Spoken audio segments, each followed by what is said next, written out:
Everyone. ഇന്നത്തെ ക്ലാസ്സിൽ നമ്മൾ പഠിക്കുന്നത് വുഡിൻ്റെ യൂസസ് ആണ്. ഒരുപാട് ആൾക്കാർക്കും ഈ വുഡ് എങ്ങനെ ഉപയോഗിക്കുന്നു എന്നുള്ള കാര്യത്തിൽ സംശയങ്ങളുണ്ട്. നമുക്കതിൻ്റെ യൂസസ് നോക്കാം. Past of will in reported speech.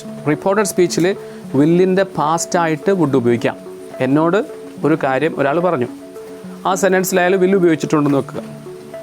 ഈ കാര്യം ഞാൻ വേറെ ആളോട് പറയുമ്പോൾ വുഡ് ആക്കിയിട്ടേ പറയും. ഒരാൾ എന്നോട് പറയുകയാണ്, my brother will go to Kollam. My brother will go to Kollam. അപ്പോൾ ഞാനതങ്ങനെ പറയും വേറെ ആളോട്, he told me that his brother would go to Kollam. അതുപോലെ തന്നെ I will use my mobile phone. ഒരാൾ എന്നോട് പറഞ്ഞൊരു സെൻറ്റൻസാണ്. ഞാൻ ഈ സെൻറ്റൻസ് വേറെ ആളോട് പറയുമ്പോൾ he told me that he would use his mobile phone. ഒരു പെൺകുട്ടി എന്നോട് പറയുന്നു, I will teach you. I will teach you. ഞാനിത് വേറെ ആളോട് പറയുമ്പോൾ she told me that she would teach me. ഇവിടെ നോക്കിയേ, വില്ല് വുഡായില്ലേ? She told me that she would teach me. Habits in the past. പാസ്റ്റിൽ നമുക്കുണ്ടായിരുന്ന ശീലങ്ങളെ കാണിക്കാൻ വേണ്ടിയിട്ട് വുഡ് ഉപയോഗിക്കാം. നമുക്കിപ്പോൾ കുറേ ശീലങ്ങൾ പാസ്റ്റിലുണ്ടായിരുന്നിരിക്കാം.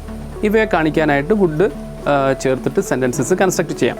Four example, when we were children we would go to the beach every week. ഞങ്ങൾ കുട്ടികളായിരുന്നപ്പോൾ എല്ലാ ആഴ്ചയിലും ഞങ്ങൾ ബീച്ചിൽ പോകാറുണ്ടായിരുന്നു. അത് പണ്ടത്തെ ഒരു കാര്യമാണ് പറയുന്നത്. ഇവിടെ ആ ഹാബിറ്റിനെ കാണിക്കാൻ വേണ്ടിയിട്ട് വുഡാണ് ഉപയോഗിച്ചേക്കുന്നത്.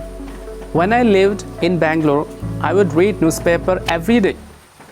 ഞാൻ ബാംഗ്ലൂരിൽ താമസിച്ചിരുന്നപ്പോൾ എല്ലാ ദിവസവും പത്രം വായിക്കാറുണ്ടായിരുന്നു.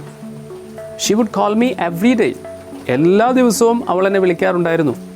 ഇവിടെ ഒരു ശീലത്തെ കാണിക്കാൻ, എങ്ങനെയുള്ള പാസ്റ്റിലുണ്ടായിരുന്ന ഒരു ശീലത്തെ കാണിക്കാൻ വേണ്ടിയിട്ടാണ് വുഡ് ഉപയോഗിച്ചേക്കുന്നത്. റിക്വസ്റ്റ്. നമ്മൾ വില്ല് ചേർത്ത് കൺസ്ട്രക്റ്റ് ചെയ്യുന്ന സെൻറ്റൻസിൽ വുഡ് ഉപയോഗിച്ച് കഴിഞ്ഞാൽ അത് കുറച്ചുകൂടി പൊളൈറ്റ് ആയിരിക്കും. Will you help me. ഇവിടെ നമ്മൾ വുഡ് യു ഹെൽപ്പ് മീ ആണെങ്കിൽ അത് കുറച്ചുകൂടി പൊളൈറ്റ് ആയിരിക്കും. Would you come with me.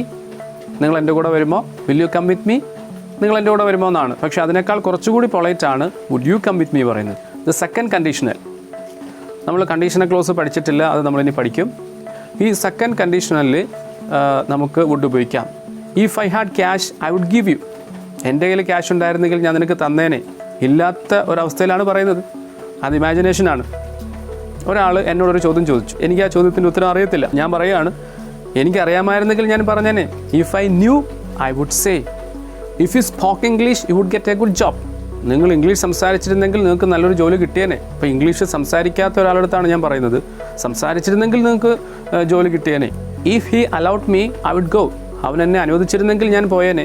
ഒരാൾ അനുവദിക്കുന്നില്ല. അപ്പോൾ അനുവദിക്കാത്ത അവസ്ഥയിൽ ഒരു ഇമാജിനേഷനാണ്.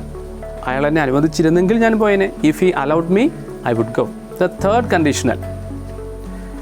ഇവിടെ പാസ്റ്റിലെ ഒരു കാര്യം നടന്നില്ല. ആ കാര്യം ഇങ്ങനെയാകുമായിരുന്നു എന്ന് കാണിക്കാൻ വേണ്ടിയിട്ട് നമുക്ക് വുഡ് ഹാവ് പ്ലസ് V3 ഉപയോഗിക്കാം. നീ എന്നെ വിളിച്ചിരുന്നെങ്കിൽ ഞാൻ വരുമായിരുന്നു. If you had call me I would have come. നീ എന്നോട് ചോദിച്ചിരുന്നുവെങ്കിൽ ഞാൻ ഉത്തരം നൽകുമായിരുന്നു. If you had asked me I would have given the answer. ഇവിടെ വുഡ് ഹാവ് പ്ലസ് V3 ഉപയോഗിക്കണം. നീ റെയിൽവേ സ്റ്റേഷനിലേക്ക് വന്നിരുന്നെങ്കിൽ ഞാൻ നിന്നോടൊപ്പം വരുമായിരുന്നു. If you had come to the railway station I would have come with you. അതുപോലെ ഞാൻ അയാളോട് ക്വസ്റ്റ്യൻ ചോദിക്കുകയാണ്, if I had call you would you have come. ഞാൻ നിന്നെ വിളിച്ചിരുന്നുവെങ്കിൽ നീ വരുമായിരുന്നോ? If she had invited me I would have attended the programme. അവൾ എന്നെ ക്ഷണിച്ചിരുന്നെങ്കിൽ ഞാൻ പ്രോഗ്രാമിന് അറ്റൻഡ് ചെയ്യുമായിരുന്നു.